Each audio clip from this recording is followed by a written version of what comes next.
shadows on me now, with so much more to say. I see the strange arrival from 1,000 miles away. If I stopped right where I stand and believed the lines on my hand, I would open up my fist and take the things I've missed come the day. Hey, Summerhill Cinema 700 here with a quick movie review on the 1990 film, Class of 1999. Now, before I get on with this review, I'll just mention that I'm just getting over a slight little cold here. So if you notice that my voice sounds different, that's the reason why. It's not the virus or anything, so nothing to worry about. Let's get that out of the way. Let's get on to this review here. So Class of 1999, which came out in 1990. I'd never seen this film before. Saw it was streaming for free on Tubi TV, so I thought, why the hell not? Let's take a look at it. Watched it today for the first time, and I enjoyed it. It was fun. So I thought I'd do a quick review on this film. I'm not going to do a beat by beat, but we'll just go through the plot and stuff like that. So basically what this film is about is, it takes place in Seattle. Basically the whole world's gone, it's like this big crime-ridden place now, or at least Seattle's this big crime-ridden place. And there's gangs everywhere, fighting in the streets. And right at the start of this film, we see this young man whose name is Cody. And he's getting out of jail. He ends up meeting up with his brother and a friend and stuff like that, and we just see them like driving around, and the whole city is basically like this destroyed wasteland, basically just punks everywhere and gang members. And shortly after that, we see them in school, and there's all this, like I said, there's all this gang violence happening. There's all these punks and stuff like that, and they're fighting in the streets. We see Cody, his younger brother, who looks like he's only 13, 14 years old. And his younger brother and his friend are taking drugs all the time. They're kind of drug addicts.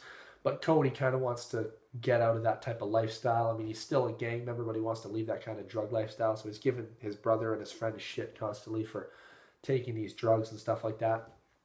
And anyways, we see them in school, and it's kind of funny because there's all this gang violence going on outside. But then when they go to school, all these students, they have machine guns and stuff like this, but when they go to school, they walk through these scanners, kind of like when you're at an airport, and it basically scans them, and it's there's announcements no students shall not be permitted to bring automatic machine guns on campus. And they walk through the gates, and then the security or the police take their weapons. It's kind of ridiculous. But anyways, we see him in school. Shortly after he's in school, we see these 3 new teachers that have been assigned at this particular school. One of the teachers is Pam Grier. The other teacher is John P. Ryan. And then the other one is Patrick Kilpatrick. I don't know how to pronounce his last name. That's their names in real life. In the film, it's Mr. Hardin. Miss Connors is Pam Grier's character. And then Mr. Briles, I think, is Patrick Kilpatrick's character. So we have these 3 new teachers that are at the school, and basically we find out shortly after they start that they're actually artificial intelligence. They're actually robots, and some crazy shit starts happening at the school. A few of these gang members and stuff, they're causing havoc in the classroom. And the first teacher that we see come in is Pam Grier's character. And she comes in, and the one student calls her a bitch or something like that. And then she goes up to him and slaps him and punches him and flips him around and stuff. It's pretty funny. And then shortly after that, we see John P. Ryan's character, Mr. Hardin, in his classroom. And then these 2 punk guys start fighting with each other, and he grabs them and he starts spanking each of the guys' butts. It's pretty hilarious. And everybody's shocked, they don't seem like they're human. And then anyways, we see Cody's character again like this, and we see this female character who's she's actually the principal of the school's daughter, and she kind of likes Cody, and they start talking and stuff like that, and they end up getting in kind of a bit of a relationship. And anyways, basically, while we're in school, we see all this weird behavior happening with the teachers. It gets more and more crazy. Like there's like the teachers start like beating up people for like no reason. There's like a scene where they're in a gym class and the one there he's like teaching the kids like, you know, push-ups and exercise and stuff like this, and then he ends up beating up Cody. And then the gym teacher, he's like, see that he snaps some kid's neck in the gym class, and then Cody like freaks out and he beats him up. It's pretty crazy shit. Because this one guy comes in with like a gun, he's wasted, and he's like, "You want to beat up on kids?" And then the gym teacher, who's this Mr. Bridles guy, snaps his neck, and it's like this weird sound. He snaps his neck. It's so crazy. So anyways, all this crazy stuff's happening. Cody suspects that something's weird, especially when his friend is good, his best friend, I think. I don't know if his family or if it's one of his brothers or his best friend, but he's one of the friends of his that's a junkie. He ends up getting killed too by one of these teachers. He comes to school one day high on drugs, and then the teacher takes him out into the hallway and kills him. It's John P. Ryan's character. And basically that he comes back into the classroom and he's got the guy's necklace and it's covered in blood. So Cody starts suspecting that something's not right, and basically him and this girl that is kind of like his girlfriend now, they end up going and sneaking into the house. They find out that all three of these new teachers actually live in the same building, so they go to their place and they open up the cupboards, they break into their place, and it's all like WD-40 and all this stuff. So they're like, what the hell's going on here? And anyways, while all this stuff is happening, we see like Cody, and he's still fighting with like these other gangs, and there's like some crazy gang wars and stuff like that. Basically, long story short, Cody's gang ends up telling the other gang who he's rivals with basically what's happening. They don't believe him at first, but he ends up explaining to them that these three new teachers at the school are not human. And basically, it's this big battle at the end of the film.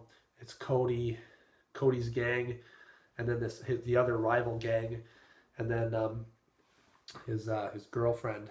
And it's this big battle at the end of the film, them versus these three teachers, and it's really pretty cool. There's some pretty cool special effects. When they get like shot and stuff, you see their skin come off, and you see the robotic features underneath their skin. There's even one scene in particular which reminds me a lot of the original Terminator film, when you see one of the robots walking through the hallways. But anyways, the effects are pretty damn good in this film. There's a decent amount of good gore effects too. The soundtrack's pretty good. The characters are decent. It's a fun film. His girlfriend's dad, who's the principal, ends up getting killed off as well. And then, unfortunately, his little brother also gets killed by these teachers, these robotic teachers. And we also see with these robotic teachers, they're being monitored by like this corporation that basically envisions the future of teaching to be like this in all schools where there's robotic teachers. And the guy only cares about making money, so he ends up becoming like one of the villains in the end of the film as well. But like I said, it's an entertaining film. I had a lot of fun with this one. The characters are fun. It's a decent story. John P. Ryan is one of my favorite actors as a villain, so it's nice to see him in here. And overall, it's just an entertaining film. It's got good special effects.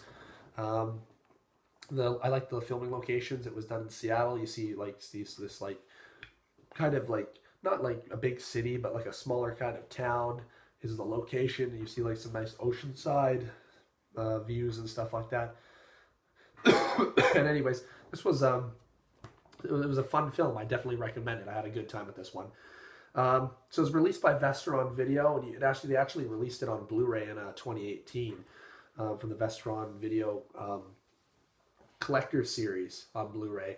Fortunately, it's hard to find the Blu-ray at a low price. It goes for quite a high price, but I definitely like to pick this up eventually on Blu-ray because I did enjoy this film enough to want to buy a copy. But anyways, I'll say it again, it's a fun film. It's kind of action, slight horror, kind of sci-fi.